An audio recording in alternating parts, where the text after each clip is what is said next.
Hare Krishna. Today is our great fortune. Today we have a lot of pleasure and it's with a lot of privilege we are welcoming His Grace Gaurang Darshan Prabhu by loudly chanting Hari Bol 3 times. Hari Bol! Hari Bol! Hari Bol!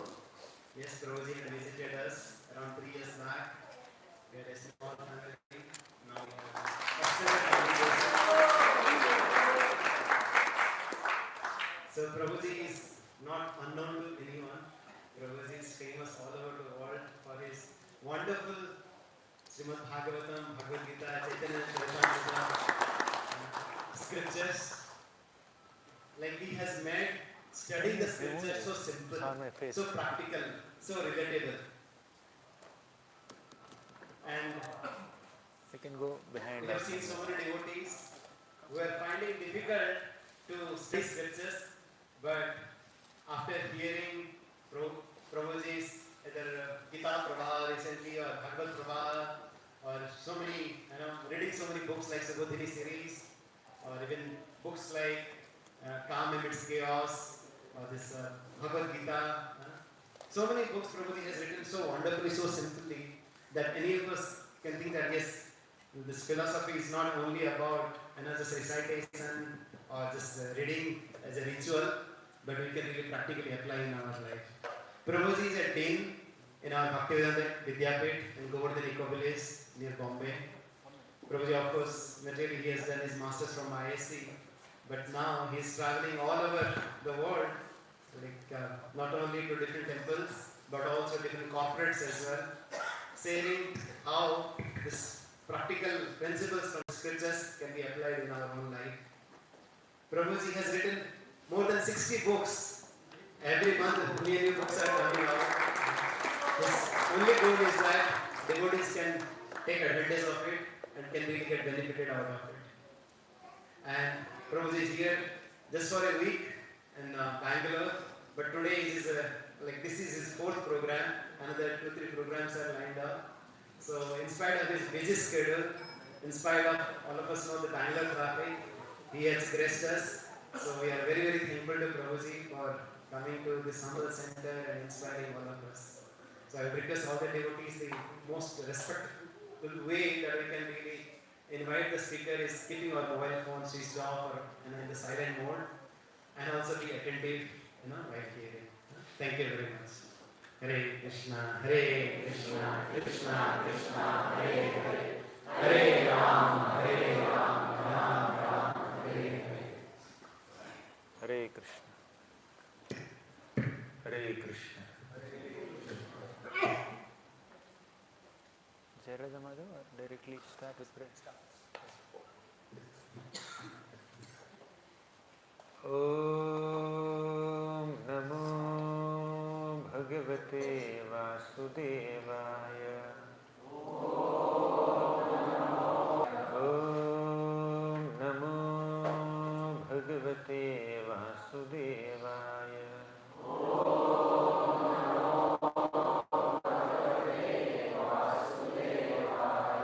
Om Namo Bhagavate Vasudevaya.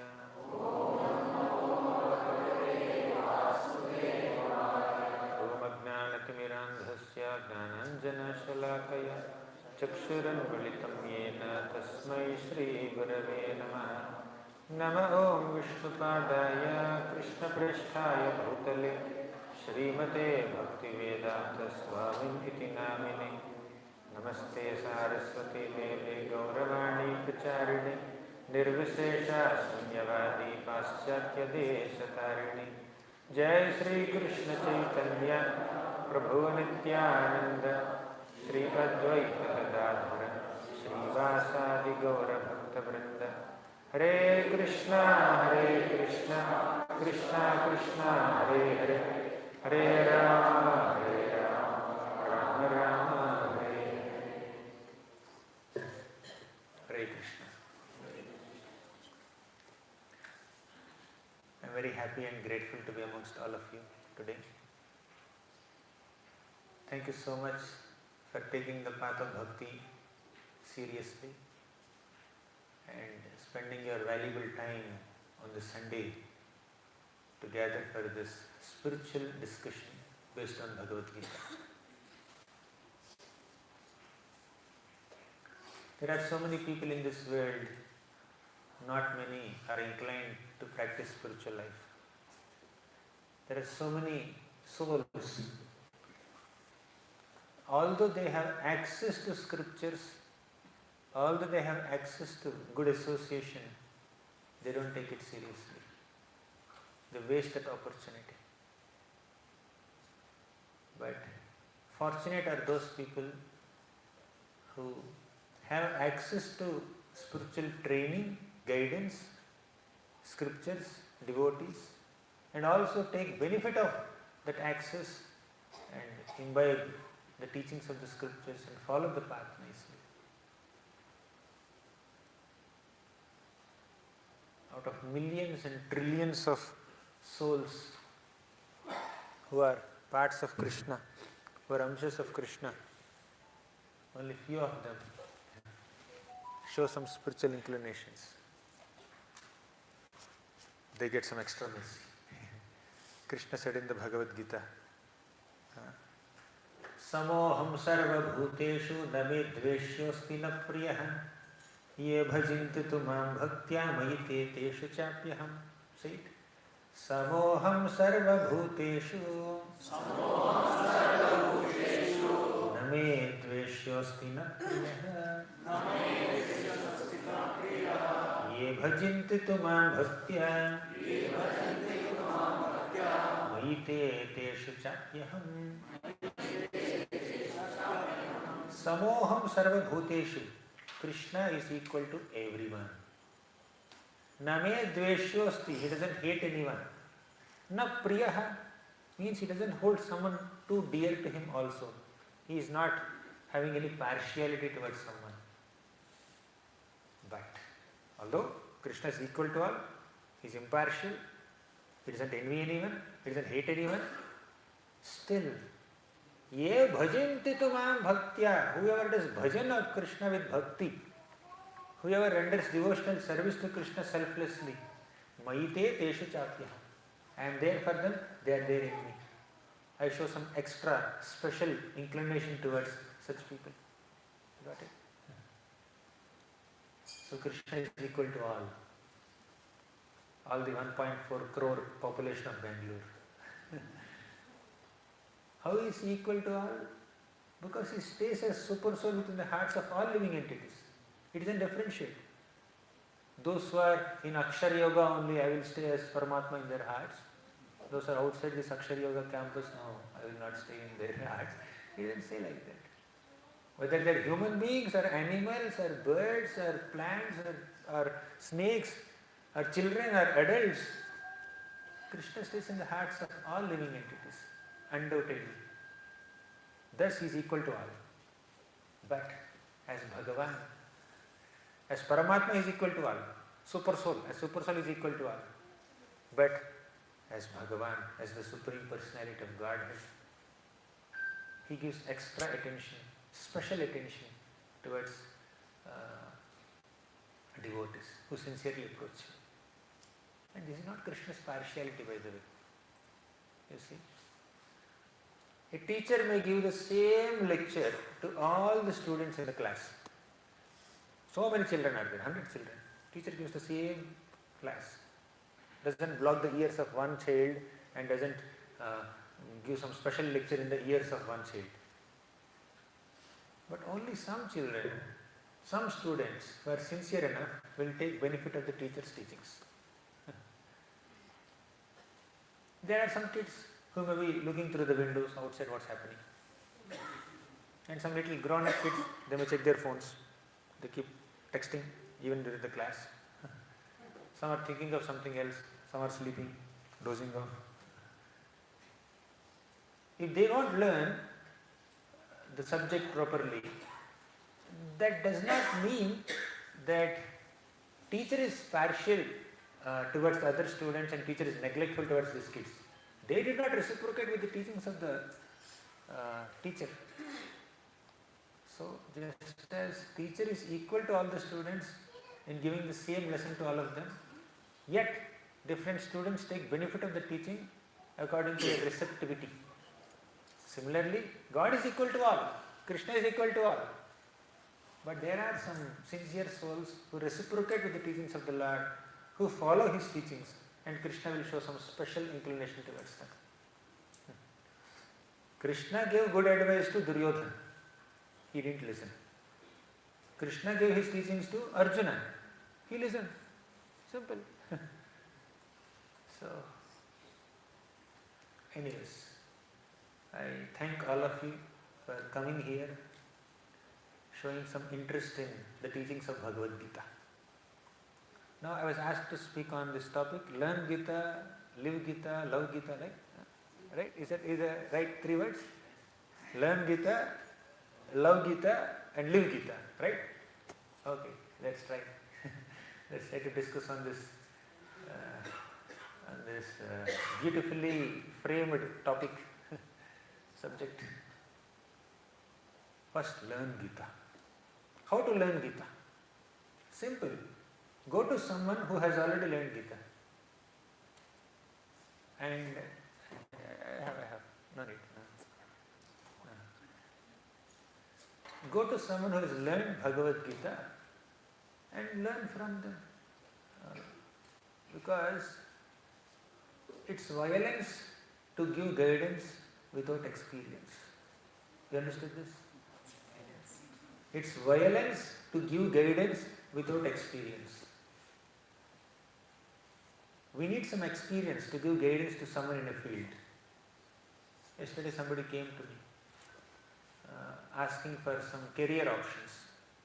I have multiple career options. I am about to complete my bachelor's degree. Either I can go to this university or that university, or I can take up this job or that job. He is presenting. What should I choose? I said it's violence to give guidance without experience. I can tell you, if you have any doubts in Bhagavad Gita, Bhagavatam, I can share. If you want a principle-oriented perspective on a situation, I can give. I also told him how there are good examples of people who entered some international universities in Columbus, in Chicago, and in many other places, and without getting distracted by the allurements there, without getting tempted by the temptations there, they are sincerely practicing their bhakti while pursuing their academic studies. But there are also some examples of people who lost their spiritual culture, even good culture, moral culture, ethics also, because of associating with people who are not very refined in their etiquettes. You see, I gave a few examples, and I ultimately told, you choose, you make the decision. And you also consult some people, well-wishing people who have some experience in this field. Right? So when it comes to giving guidance in career, or repairing a phone, or repairing a bike, or some other thing, shooting a video, people understand that I have some talent in this area, I can contribute. Oh, this area is not mine, I cannot do much here. So people have that understanding. But when it comes to spirituality, everybody has an advice, isn't it? When it comes to spirituality, worshipping the Lord, everybody has a perspective, has an advice, without reading the scripture. That's the point. So anyways, if you want to learn Bhagavad Gita, you need to learn that Bhagavad Gita from someone who has read Bhagavad Gita nicely, who is following the teachings of Bhagavad Gita. At least one who is sincerely trying to make an attempt to follow the teachings of Bhagavad Gita. So that's the process of learning. Go to a teacher. Krishna says in the Bhagavad Gita, Tadvidhi pranipatena pariprashnena sevaya upadekshyanti te gnanam jnaninaha tattvadarshinaha tadvidhi pranipatena. If you want to learn something, what are the special effects? Tadvidhi pranipatena. If you want to learn something, go to someone, go to a guru, go to a teacher, pranipat, offer obeisances, offer respects, pranipatena. Then pariprashnena, you ask relevant questions, not some speculative inquiries, you ask some relevant, intelligent, thoughtful questions. First, submissively approach a teacher. Second, ask relevant questions and learn the subject matter nicely. And third, sevaya, render service to the teacher. When we ask relevant questions and get answers, we will get knowledge. But when we render service, we will get realization of that knowledge. One is knowledge, theoretical knowledge. Second is wisdom, realized knowledge. How to convert this theoretical knowledge into practical realization? Service. When we render service to great souls, our theoretical knowledge will be converted into practical realization. You see? This is the process of learning. Learning includes submission, obedience, respect towards the teacher. What kind of teacher? One who understood the subject matter nicely. One who is trying to practice that subject matter. Some people may have understanding of the subject nicely, but they hardly implement the teachings. They may not put it into practice. They have done, but there is something lacking in their achar. Achar means not pickle. Achar nahi, achar. Right? Achar means practice. Someone who has learned from a bona fide source, who is practicing nicely, such people can teach us nicely. Even if they don't teach, just by seeing their good example, we can learn a lot. Just now I was reading a quote while coming here. I was sharing with the children just a few minutes back. The greatest gift we can give to others is a good example. Example is not just an example that you give to explain some philosophical point. Your example is setting an example, by being an example. So you are trying to teach humility to someone. Yeah, you can teach various facets of humility. But the best way of teaching humility is you be humble. You are trying to teach worship to someone. The best way of teaching worship to someone is you worship. Seeing you worshipping, they will learn how to worship. The best way to cook is just giving a recipe book. The best way to train someone as a cook is to give a recipe book. No, you cook and show. Giving a recipe book is important. Yes, you can give a recipe book, but along with it, if you cook directly, practically demonstrate, then they will learn better. Right? Similarly, when you have to teach Bhagavad Gita to someone, you personally have to follow the principles of Bhagavad Gita, teachings of Bhagavad Gita. You need to implement in your life. Then you can effectively teach. Teaching is not just knowledge transmission only. Teaching is inspiration transmission, culture transmission, transmission of consciousness. If you just want knowledge only, there are so many YouTube videos. People don't even go to YouTube videos and then spend so much time in hearing 1 hour discourses also nowadays. They ask ChatGPT. Give me a summary of the 10th chapter of Bhagavad Gita. It will give in 10 minutes. Bhagavad Gita pura ho gaya mera. I have studied Bhagavad Gita nicely. What? I read the summary of ChatGPT. Or AI. What is someone else? Something else, right? Copilot, right? Copilot. Copilot. They make Copilot as their pilot to understand the Bhagavad Gita, to go on a journey of Bhagavad Gita. Fine, I'm not against AI and all. Use it effectively. Intelligently use your artificial intelligence. Use your natural intelligence while using artificial intelligence. But the main thing is, unless we put our effort, unless we have that zeal and enthusiasm and commitment and love and affection to learn the Bhagavad Gita, we cannot learn. We cannot outsource learning to someone. We need to acquire it. If I eat gulab jamun and I keep describing how sweet gulab jamun is, how tasty gulab jamun is, will you experience that taste? You may get some appreciation. At the max, some water can fall from your mouth. But for you to really understand how tasty gulab jamun is, you have to eat it. I can share my eating experience, but you have to eat it. So, first thing is, to learn Bhagavad Gita, you need to go to someone who has learned it nicely. You learn from them, and then you try to put that into practice. And you see the people who are actually practicing the principles of Bhagavad Gita. That's how we learn Bhagavad Gita. One more thing. Krishna says in the Bhagavad Gita. I am trying to tell you how to learn Bhagavad Gita based on Bhagavad Gita. So Krishna told Arjuna, Shraddhavan labhati jnanam. Who can get jnana?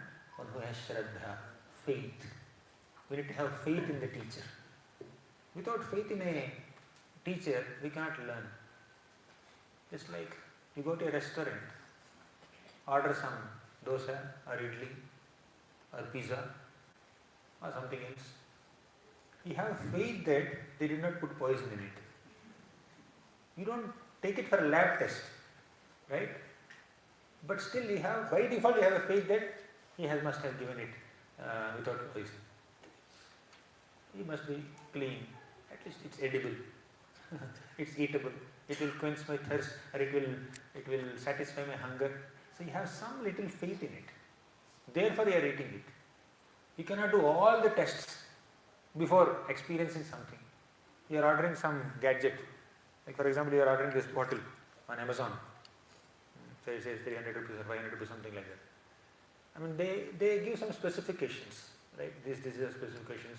This can keep water hot for 5 hours or 2 hours or something like that. Then you keep some faith on the instructions given there and you order it. And then once you start using it, your faith will increase or faith will decrease also.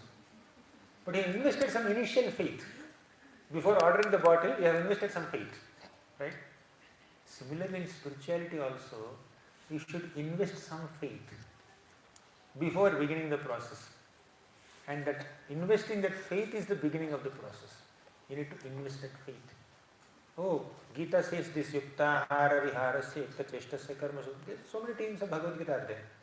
So, you keep some faith in it and follow it, then you experience the results. Many times in this world, people keep faith in so many things around us, whether it is websites or YouTube channels or some promises given by big leaders or some books or gadgets or movies. So people invest some faith in something and they experience it. Later the faith will increase or decrease. But when it comes to spirituality, they will say, first show me God, then I will believe him. First let me see Krishna, then I will follow Bhagavad Gita. That challenging way cannot help us learn something. We need to invest some faith to acquire some knowledge of Bhagavad Gita. To learn Gita, you need to have some faith. You need to invest some belief in it. Not blind faith. You begin with a slight iota of faith. Let me try. That's how you begin. You read Gita. And then you start experiencing the results yourself. And you also observe the people who read Bhagavad Gita, who tried to practice the principles of Bhagavad Gita and experience some transformation, positive transformation in their lives. That will increase your faith.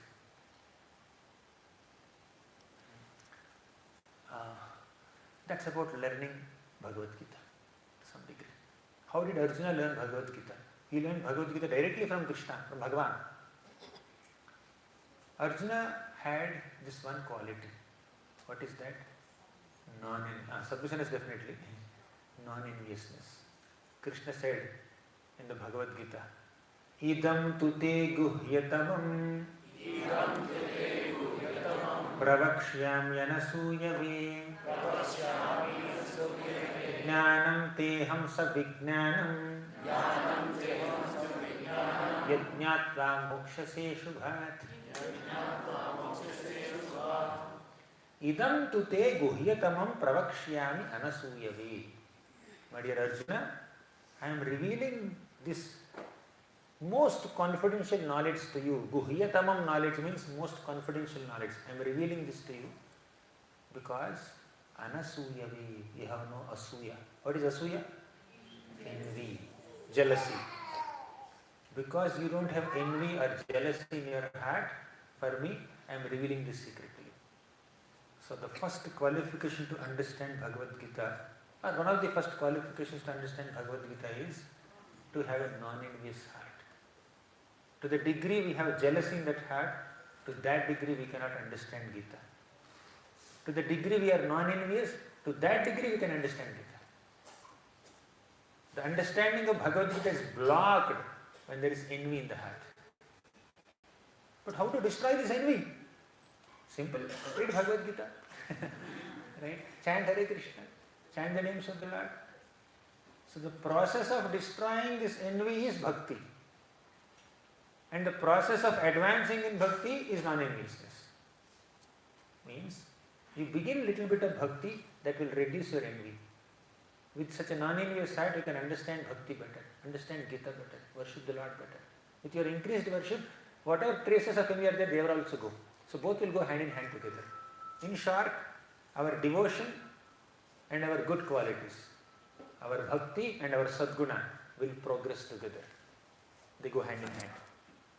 The more we are advancing in our love for Krishna, in our worship of Krishna, in our devotion to Krishna, the more we develop good qualities like gratitude, compassion, satisfaction, humility, tolerance, non-enviousness. All these qualities, good qualities will increase when we are when we are reading Bhagavad Gita, when we are following Bhakti. That's what Prahlad Maharaj says. Yasyasti bhaktir bhagavatya kinchana sarvair gunaistatra samasati surah harav abhaktasya kuto mahadguna manorathena sati dhavato vahi. When he is practicing bhakti, he will automatically develop good qualities. The sincere practice of bhakti will purify their hearts and they will develop all good qualities. All bad qualities are products of kama. You know there are 6 bad qualities, 6 anarthas. What are they? You know the Sanskrit terminologies? Kama, Krodha, Lobha, Moha, Mada, Matsarya. You know what is the root of all these qualities? The first one, Kama. What is Kama? Desire. Yeah, lust is one aspect. Desire for the opposite gender is one aspect. But Kama can mean any material desire. Any desire that overwhelms us with a hankering to enjoy in a material plane is Kama. It could be desire for money. It could be desire for name, fame, prestige. It could be desire for followers on the social media. It could be desire for public attention. It could be desire for anything, any material desire. Spiritual desires are good, but we are talking about material desires, right? So Kama means the desire, hankering, longing, obsession, infatuation to get something. When that Kama is not fulfilled, when the desire is not fulfilled, we get Krodha. We become a victim of anger. Thus Kama leads to Krodha. First anartha leads to second anartha. But if that Kama is fulfilled, if our desires are fulfilled, we become greedy. Lobha, correct. What's her name? When the desire is fulfilled, we become more and more greedy. So somebody has 1 million followers. He aspired for 1 million followers on the social media. And his desire is fulfilled. He got 1 million. He says, why 1? 2. I want 2 million. I want 3 million. And he gets 10 million. He says, why 10, 20 million? Right? There is no end to this. It is said that if we are given a paper as big as the sky and ink as much as the ocean, with this ink, dipping your pen into this ink and then start writing all your desires on the paper as big as the sky, still you will say, one additional sheet please. I want an additional sheet, like an exam kids ask, right, students. So that's the extent of desires. Sometimes when you sit to jot down all your desires, you may not get anything in your mind. Right? It happens, right? We are saying like this, when I actually sit to write down all my desires, I can't feel even 1 page also. It happens, right? But so many desires are there, embedded within our subconscious mind. There are layers of material desires. They pop up spontaneously, unexpectedly, in some contexts. Right? It's not that you will be able to jot down all the desires and then keep expressing them. Sometimes spontaneously, on the spot, you get a desire. You may not be conscious that you have ever had such a desire. Suddenly you may wonder, if you reflect, how come I had this desire? I never even thought about it in this entire lifetime. Say you are, say, 30 years old. In the last 30 years, in the 30 into 365 days, I never had this thought, but now suddenly I am overwhelmed with this desire. Where is it coming from? So many unlimited material desires are embedded in the layers of our consciousness since time immemorial for several lifetimes. They keep popping up in the mind every now and then. Right? When they are not fulfilled, we become angry. When they are fulfilled, we become greedy. The fulfillment of one desire can lead to 10 other desires. That's what life is. So Kama leads to Krodha. How? When it is not fulfilled. And Kama leads to Lobha. When? When it is fulfilled. In fact, to have Kama itself is Moha, illusion. And when we are obsessed with a desire, we become so illusioned, so confused, so deranged, so bewildered. So Moha means illusion, bewilderment, confusion. When we are obsessed with a desire, we become extremely confused. Did you ever experience like that? We lose common sense. Say somebody, say for example a child, not the child, somebody, he's an ice cream parlor. So there's a desire to lick that ice cream, enjoy that ice cream. Water is falling from the mouth. He has to cross the road and get that ice cream. When the desire is very intense, he wants to cross the road very fast. He's not even realizing so many vehicles are coming and I may just bump into something and I may get accident. They will not realize it. The obsession, that overwhelming desire can make them so illusioned and deranged that they may not even notice a potential danger also.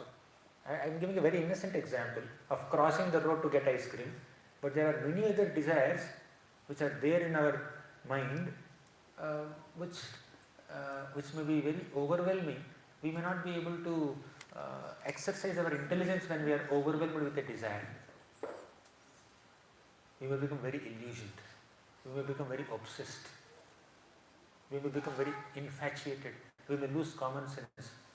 Sometimes kids, when they have a desire, to fulfill the desire, they ask their parents. When the parents don't sanction it, sometimes the child is very much illusioned that they may disrespect the parents also. They may speak harsh words towards their own mother and father who have been nourishing them. They may even say, "You don't love me at all." And without their love, you grew up so much like this. So you are a 10-year-old boy now. Last 10 years, who is nourishing you? Who is fulfilling all your desires and demands? Just because they did not sanction one desire, does it mean they don't love you? They hate you? Sometimes kids say very, very rude words. Right? Why? That kama led to moha, illusion, delusion, bewilderment. So, kama leads to krodha, kama leads to lobha, kama leads to moha also. How does kama lead to mada? Now I will not tell. I already spoke 3. Now you tell me. Some interactive class, because I have 2 more classes, I have to preserve my throat. So you tell me, how does kama lead to mada and matsarya? Pride, mada is pride, matsarya is envy. How does kama, desire, lead to envy and pride? Tell me.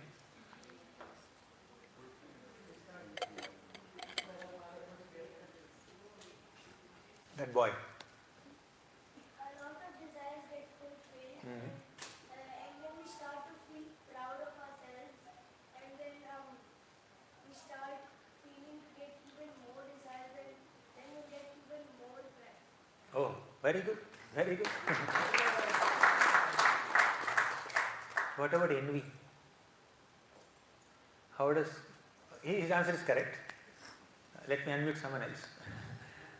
So, how does desire lead to envy? Any other? Yes, ma'am. Desire gets fulfilled and pride will come, and then we start seeing, we see someone more, others having more than us. Then again we want to reach towards that level also. Yes. That envy. Correct. Very good. Accurate answer. So this pride and envy are in relation with other people. When my desire is fulfilled and others' desire is not fulfilled, I become proud. When others' desire is fulfilled and my desire is not fulfilled, I become envious of them. That's how kama can lead to mada and matsarya also. Bhagavad Gita clearly teaches us how to regulate that kama. Where does kama exist? How to control that kama. How dangerous it is to our human existence. And how detrimental it is for our spiritual progress. So Krishna elaborately describes it in the 3rd chapter and 5th chapter.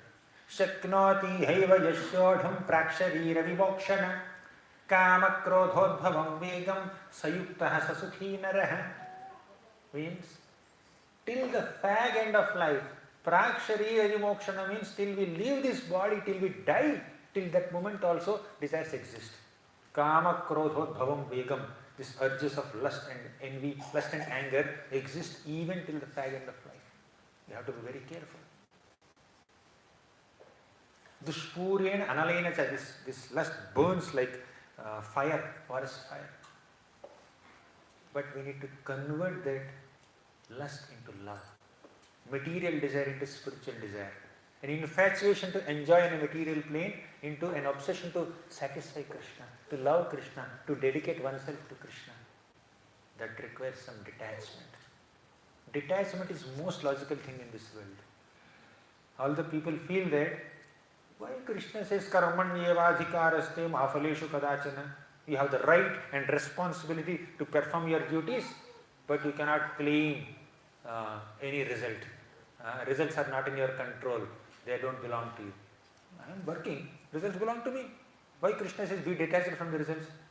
This basic teaching of Bhagavad Gita, many people get confused in it. Because detachment is the most practical thing to understand. One day we have to leave this body, right?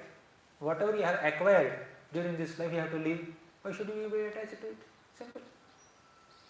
Why should you get attached to something which doesn't stay with you forever? Including this body.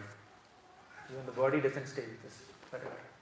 First Krishna describes the difference between body and soul, and then he says, body is temporary, soul is permanent. You have no death, you have no birth, but your body has birth and death. So, you better don't be overly attached to the body, but while you are in this body, do your duty sincerely and don't be attached to the result. But let me tell you one more logical thing. See, somebody made this garland, right? Very beautiful. Some white flowers are there, some little reddish or maroon flowers are there, and there is a string inside, and there is a fly also here. So there is a beautiful garland here. See, somebody has made this garland. Garland came out very beautifully. Should the person become proud? Should the person think that I am the doer, I am the creator of this garland? Now this garland is beautiful. The credit goes to the garland maker only. Is there anyone else who can claim credit for this? Tell me. Person who grew the flowers. Okay. Someone who made the garland definitely gets some credit, but apart from him, someone who grew the flowers. Next. Someone who made the flower. Who made the flowers? Okay, someone who got the flowers. Someone who grew the flowers, the farmer. Someone who purchased the flowers and brought it to you. Okay. Someone who made the string also. Yes, sir. Huh? Oh, whoever is wearing it also. Whoever is enjoying it also. He also should get a credit. Okay. Good. You are very generous, Prabhu. Anything else? Nature. Yeah, nature provides. When you plant a seed, the seed is fructifying, producing a plant and generating flowers. The nature should get some credit. And there is a string inside. You have not created the string, someone has created the string. Right? For example, when you cook some sabji, what's your favorite sabji? Yes? What's your favorite sabji? Huh? Itna kyun sharma rahe? Huh? You don't have a favorite curry at all. Oh my God. Someone else has Radha Priya? Capsicum curry you like the most. Wow. Wonderful taste. Fine. So you made capsicum curry. Our little 8-year-old Radha Priya became a chef and made capsicum curry. It came out very well, very tasty. Credit cannot go to her only, right? I'm humbling you now itself. So she made the cook. She cooked the sabji, but someone has taught her the recipe. Second, someone grew capsicum, and the capsicum itself has taste in it. And there are so many spices that added to the taste. So credit should go to the spices also. Credit should also go to the farmers who grew the spices. Credit should go to fire element that allowed her to cook. Credit should go to the Supreme Lord. Credit should go to the nature. Credit should go to the cylinder guy, gas cylinder guy who brought it for you. Credit should also go to the person who made the matchsticks. So unless all these ingredients are there, you cannot cook. If you start sharing the credit of this good capsicum curry to all these 100 people, how much credit is left for you? Therefore, be detached. Right? Be detached from claiming credit. Whenever we think we are the doers, we naturally think we are the enjoyers. The doership mentality and enjoyership mentality are inseparable. When you think you did it, you want to enjoy it. Therefore Krishna says, you are not the doer, therefore you are not the enjoyer, be detached. Do your duty, but be detached. Still sometimes it may not sink in. If things don't belong to me, if I am not the doer, if I am not supposed to claim credit, if nothing belongs to me, if I have to leave everything one day, why should I do it? Why should I be responsible in doing my duties? Karmanyavadhikaraste, you have adhikar, you have the responsibility to perform your duty. Ma phaleshu kadachana, you have no control over the results, you cannot claim the credit. Then ma karma phale heturbhur, understand that you are not the cause of the result. I am not the cause, of course you are not the cause. We have seen so many other causes are there. But last line is more bewildering. Mate sangostu akarmani. Considering these 3 points, never be attached to not doing your duty. Do your duty also. Total bouncer. Second chapter sloka only. If you are clean bowled in second chapter only, how will you survive till 18th chapter of Gita? Mahate sangostu akarmani. Let me give a simple example to explain this. You are traveling in a railway station or an airport. Say you reach at the airport 2 hours before the flight's departure time. Fine. And because you have a ticket, you have a boarding pass, they will allow you to stay for 2 hours there. They will not say, hey, why did you come so early? You want to enjoy your AC, fan, and all the facilities in the airport, good seats, right? Stay away. Just 2 minutes before the departure will come. Nobody will say like that. They will allow you to sit there. Airport doesn't belong to you. The seat where you are sitting, that doesn't belong to you. Right? The AC doesn't belong to you. The fan doesn't belong to you. All the facilities don't belong to you. But you are allowed to experience all these facilities because you are journeying. Say nothing belongs to you, but can you destroy anything? Although that seat doesn't belong to you, it's your responsibility to keep the seat clean, isn't it? Sometimes you are also penalized when you do some littering around in some places, right? You just fine, 500 rupees fine if you throw a chocolate wrapper here. So although airport doesn't belong to you, we are just staying there for a moment only, for maybe a couple of hours only, or traveling in a flight for 10 hours, for example. Although flight doesn't belong to you, seat doesn't belong to you, seat belt doesn't belong to you, and none of the paraphernalia belongs to you, still you are allowed to use all of them while you are journeying, and you are supposed to protect all of them, maintain all of them, in terms of be responsible in using without destroying them, isn't it? Similarly, to expand this example to the whole life journey of say 100 years, flight journey may be 10 hours, you are going to London or America, 17 hours flight, or you are going to say here to Mumbai, 2 hours flight for example. Although flight journey is few hours, you are allowed to experience some facilities and you are also responsible to maintain whatever you are experiencing. Similarly, in this life journey of 100 years, we are allowed to experience some facilities, we are allowed to utilize the gifts of nature, at the same time be responsible towards nature. Be responsible in your duties. Do everything responsibly, but be detached.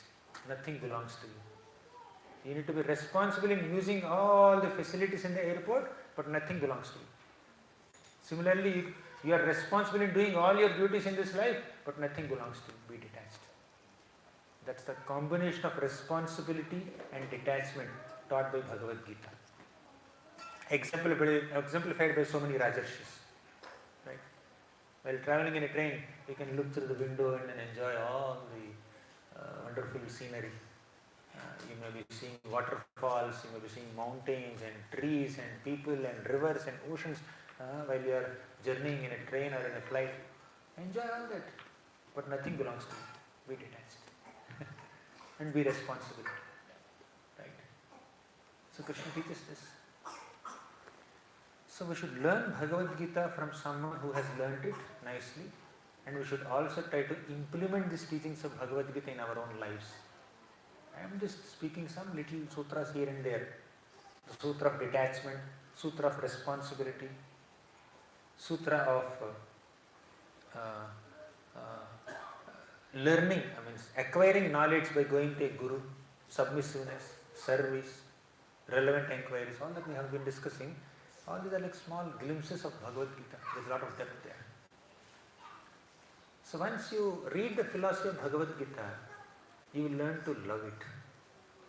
Because Gita's principles are very practical, not some theory. They are not theoretical aphorisms or axioms. They are very practical sutras. Many times people say, Gita is meant for monks who have this hairstyle, who shave their heads, who are wearing saffron robes. Or some retired people, pensioners, who have nothing else to do. So all responsibilities finished, what else is required? Read Bhagavad Gita. But I have a simple question for all of them. Who is Arjuna? Was he a monk? Was he a sannyasi? Was he a retired pensioner? No, he had an immediate duty to perform, that is fighting. He was in an emergency situation. What could be a more emergency situation than fighting in war, in a battle? He has a great responsibility right in front of him. But still, Krishna taught Bhagavad Gita to prepare him to perform his duty. So Gita is not a book which is supposed to be read when all your duties are finished. Gita is a book that is supposed to be read before beginning any duty. The knowledge of Bhagavad Gita guides us in doing all our duties. When Arjuna was confused about his duty, dharma sammudha chetaha, Krishna taught Bhagavad Gita, then Arjuna developed a sense of duty. That is Bhagavad Gita. Bhagavad Gita teaches us how to live and how to live. How to live in this world and how to leave this world. What's the right way of living in this world and how to depart from this world. Antakale cha mameva smaran bhuktva kalevaram yah prayati samadbhavam yati nastyatra samshayah. When you remember Krishna and leave this world, you will reach Krishna. Once you reach Krishna, you don't have to go through this cycle of birth and death again. Janma, mrityu, jara, vyadhi. Birth, death, old age, disease will not exist in our life when we take shelter of Krishna. Krishna promises that. And Krishna, you will fall in love with Bhagavad Gita once you understand the structure of Bhagavad Gita. Bhagavad Gita is like a jewel box. It has 18 chapters. The first 6 chapters are compared to the bottom portion of a box. Right? You can give this box. The box in front. This is not a jewel box, but still, assume. See? This is jewel box, just imagine. So the bottom portion is the first 6 chapters of Bhagavad Gita that teach Karma Yoga principles. And the upper lid is the last 6 chapters of Bhagavad Gita that predominantly talk about Jnana Yoga. The jewel inside the box is Bhakti Yoga, the middle 6 chapters. So Krishna kept Bhakti Yoga very confidential. You need to go through this Karma Yoga, understand the importance of responsible, dutiful and detached work. Then that responsible, dutiful, detached work should lead to devotion. Right? So you perform devotional service unto Krishna, and with the devotion you can attain Krishna. So Krishna kept the devotional service or bhakti, the most precious jewel of bhakti, inside this box.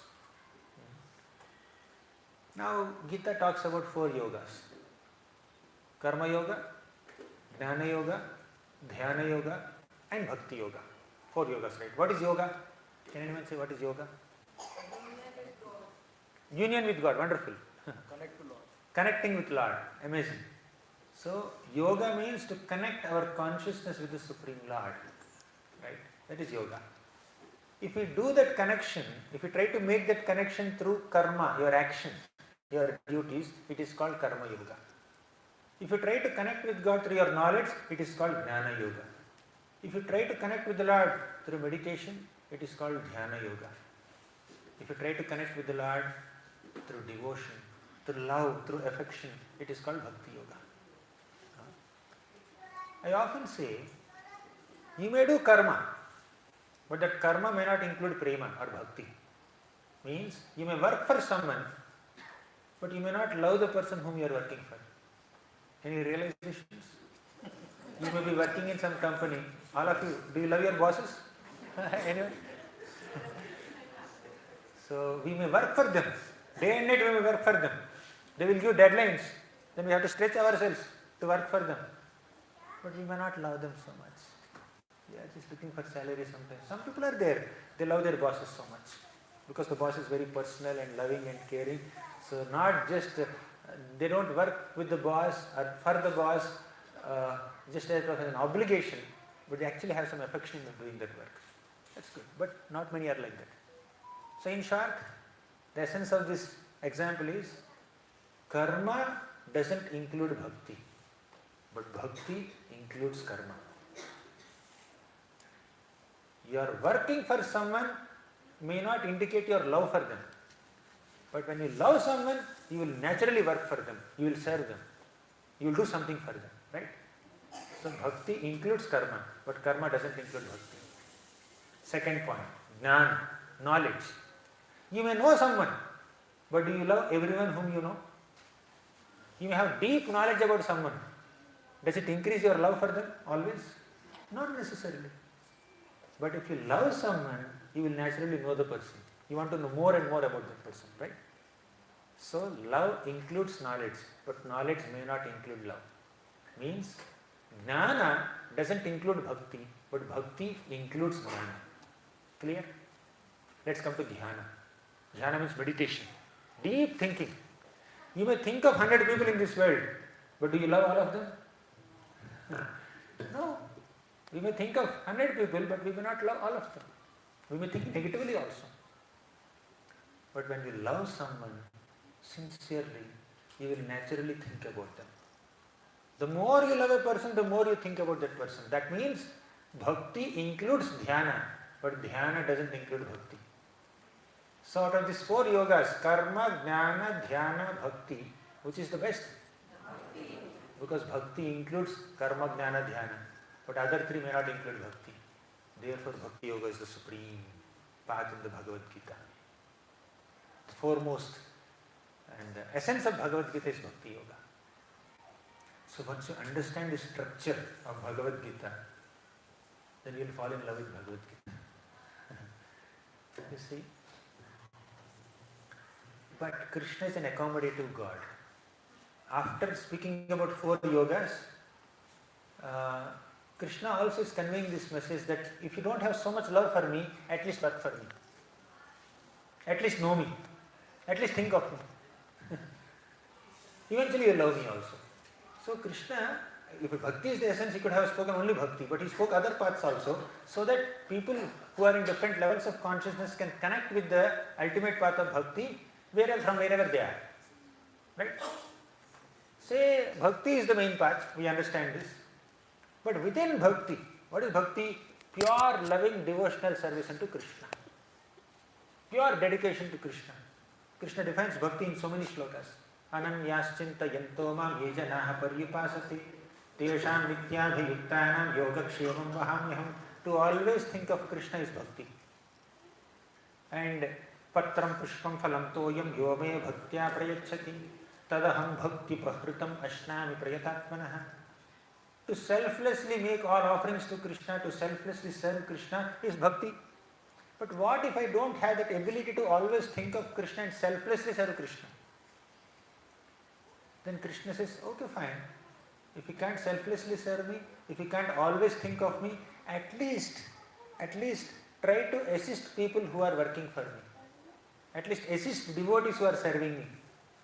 So Krishna, in the Bhagavad Gita 12th chapter, he gives different levels of bhakti. The topmost level is constant meditation, constantly thinking of Krishna. Topmost level. Mayyeva mana adhatsva means to absorb your mind completely in Krishna is the topmost level of bhakti. If you cannot come to that level, fine. Mayi buddhim niveshaya.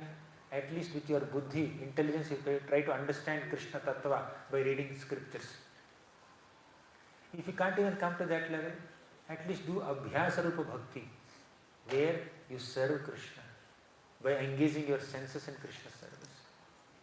If you can't even do that, assist people who are serving Krishna. Like that, Krishna gives different levels of bhakti. Right? So, in the Bhagavad Gita, we understand that Krishna is a very accommodative God, not a legislative God. He doesn't give a legislation, you have to do this, no other option. He will establish this is the best. But if you are not ready for the best, at least do the second best, do the third best. He is accommodative. And he never interferes with our independence. Krishna is supremely independent and we are minutely independent. And Krishna doesn't interfere with that minute independence that we have. If he interferes with that independence and forcefully makes us love him and serve him, then we are not human beings, we are not living beings, we are machines. So Krishna doesn't want such forced love, forced service from us. He wants us to love him voluntarily, serve him voluntarily. Let me wait till this person voluntarily agrees to serve me and love me. And Krishna patiently waits. He becomes super soul in the heart. He directs us. He guides us. That's how Krishna is very accommodative God. What's the time now? Oh, what is the scheduled time? I crossed the time, I'm sorry. Okay, let me conclude in 2-3 minutes. Then we can open for questions. See, one of the most essential aspects of Bhagavad Gita is not just describing the philosophy of yoga. Yes, philosophy of yoga is there, types of yoga are there, and best yoga is also there, bhakti yoga. But another important aspect of Bhagavad Gita is what are the qualities of a genuine sadhu, genuine spiritual seeker, a wise person.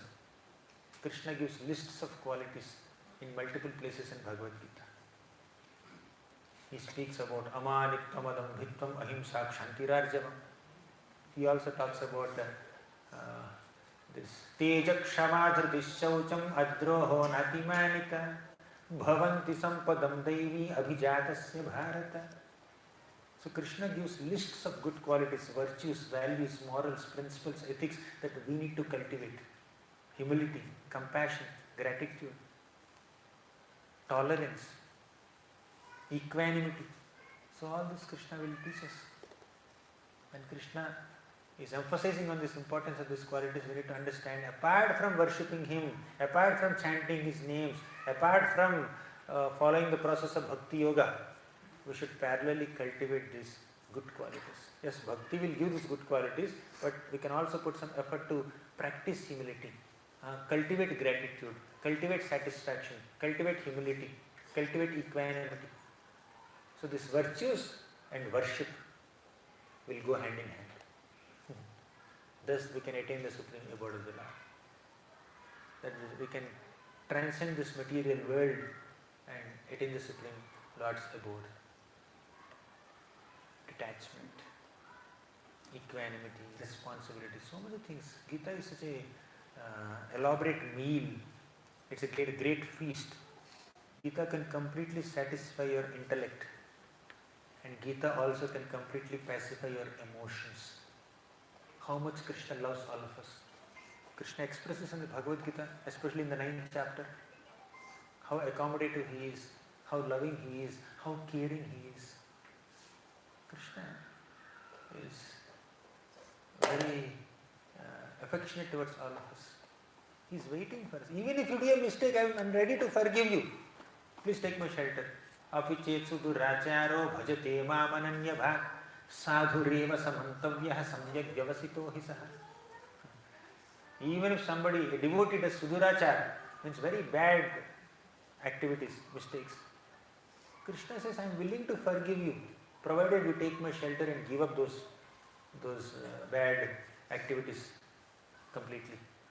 But if someone deliberately makes mistakes, of course Krishna will penalize them. But if someone accidentally does a mistake, Krishna will forgive them. Right? He is an accommodative God.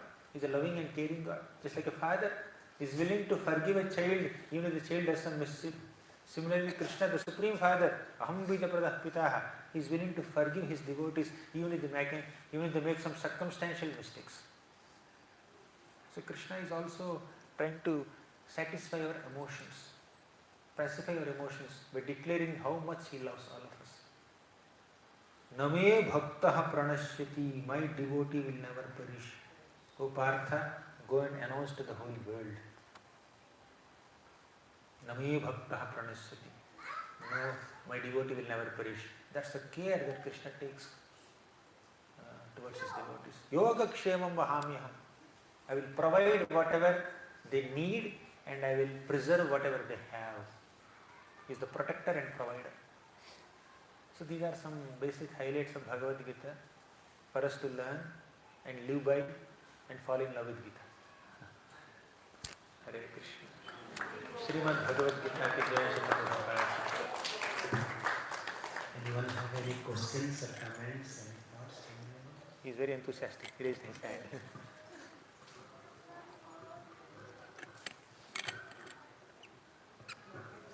Hare Krishna, Prabhuji. So, Prabhuji, some Gita commentators say that all paths are same, leading to the same goal or something like that. Can you please comment on this statement?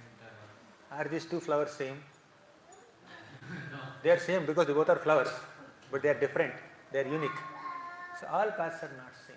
Krishna says in the Bhagavad Gita very clearly that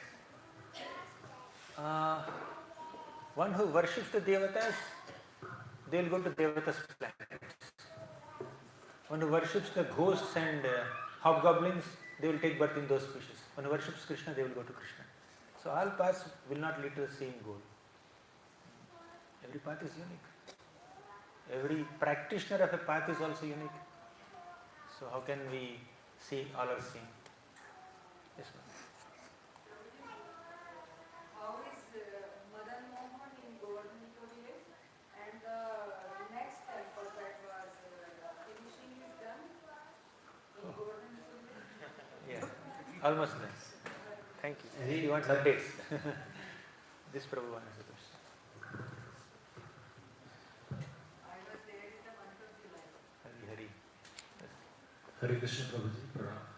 So my question is, suppose a person born in his future, so whatever his fortune or luck, already it is prefixed, whether he will get a good job, a good family, or in a good society like that. In case, if it is prefixed, suppose he will not do any kind of good kind of thing, like suppose any try for that job or work or family, whatever it is, then he will be aware all the things even though he doesn't work. Then the question is, I can understand, because work, you should be karma is there, it should be work, but still all things are prefixed, so it will anyway it will give to you for his future. So my question is that whether he will not do any kind of good work or something, he will be little lazy, so that love whatever he had in the previous life, it will carry forward and it will help to him.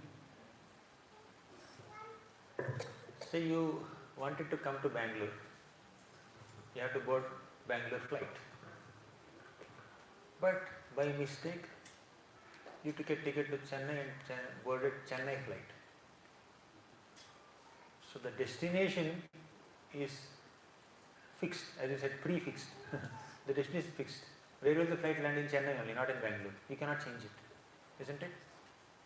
So because you have taken a decision, consciously or unconsciously you have taken a decision, you have performed an action, the result is fixed. You will end up in Chennai only. You cannot ask the pilot, hey, take left and left. Auto nahi ho. This is not auto. So you will land in Chennai only. But while sitting in Chennai flight, you can make friendship with your co-passenger. You can fight with the air hostess. Or you can read a book. Or you can just take a nap. Or you can hear some music on your what is that, phone. Or you can eat something. You can do many things. Or you can contemplate on your future activities. You can reflect, you can retrospect. All that is in your hands, that is not predestined. what you are going to do while reaching this destination is not predestined. Because you have already taken a decision and performed an action, like prarabdha karma, you have already done it, your destination is fixed. But while reaching the destination, you can do so many things. You have free will to do so many things. So many times in this world, morning also we were saying something similar. Many times in this world, people think that I have taken this decision because of my destiny. Your decision is not destiny. Destiny is the result of your decision. Right? So, our decisions and our actions are performed with our free will, our minute independence. And depending on our decisions and desires and actions, we create a destiny. That sometimes we cannot change. Right? It's predestined, depending on what we have done in the past. But while experiencing the destiny, or while going towards a destination, you still have some free will, some independence. You can still take right decisions, make right choices, right? So destiny is basically a result of the choices we have made before. Some things we cannot change. For example, there is this big cupboard here with so many yoga mats and some small bricks, thermocol bricks or whatever for yoga. What do you call them technically? Dumbbells. Dumbbells are also there, correct. So somebody asks you to push them. You can push. By putting some effort, you can push them. Right?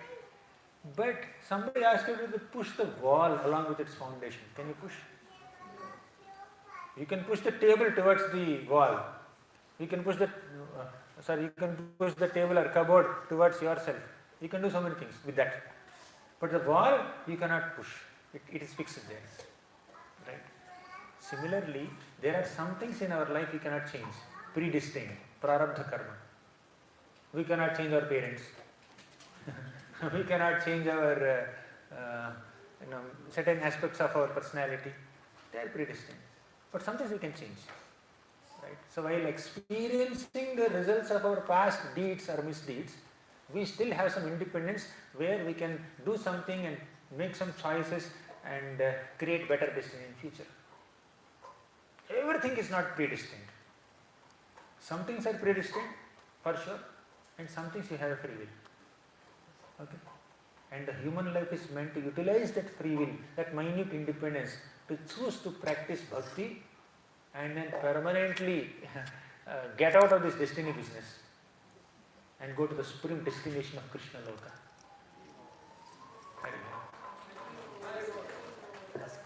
Prabhu, should we conclude? I have another class. I have two more classes. I need to get some travel also, right? In between. What's the time now? 38. No, I think I need to stop now. So, Hare Krishna. Thank you so much. Hare I Krishna. would like to just thank once again Prabhuji. So, Prabhuji very beautifully talked about how to learn Bhagavad Gita. Yes, there are so many options to learn Bhagavad Gita through social media, through YouTube, through internet, ChatGPT. But it would be always nice to come together every Sunday or every Bhakti Vrikshas, wherever we are, to learn Bhakti Gita along with the devotees. And then Prabhuji also talked about, yes, you need to put effort. We need to put effort in learning. And then, yes, as we learn, we really experience it. Prabhuji also talked about how we should really learn this Bhagavad Gita with faith, without any challenging mode. And yes, we can just try it out and we'll see that how we can just follow these principles and we can really get benefited free from this sadripu and how we can really get rid of this lust. Prabhuji talked about how to be detached, responsible and lead a wonderful life. And then at the end, Prabhuji very beautifully talked about how to love Bhagavad Gita as well. Yes, as Prabhuji mentioned, this is so simple. At the same time, yes, you need to go through systematic guide. I remember some devotees, they have been just reading Bhagavad Gita and Srimad Bhagavatam and complementing with Prabhuji's online classes and also Prabhupada's purports. They have really got immensely benefited. So it's opportunities that all of us to really take benefit of whatever our acharyas has given through these wonderful principles, wonderful guides that devotees have given. So let's take this opportunity to thank His Grace Gauranga Darshan Prabhu for visiting in spite of his so hectic schedule. by loudly chanting Hare Krishna Mahamantra from our heart. Hare Krishna, Krishna Krishna, Hare Hare, Hare Rama, Rama Rama, Hare Hare. Thank you very much, Roji. So we'll just have a quick Narsimha Pranam.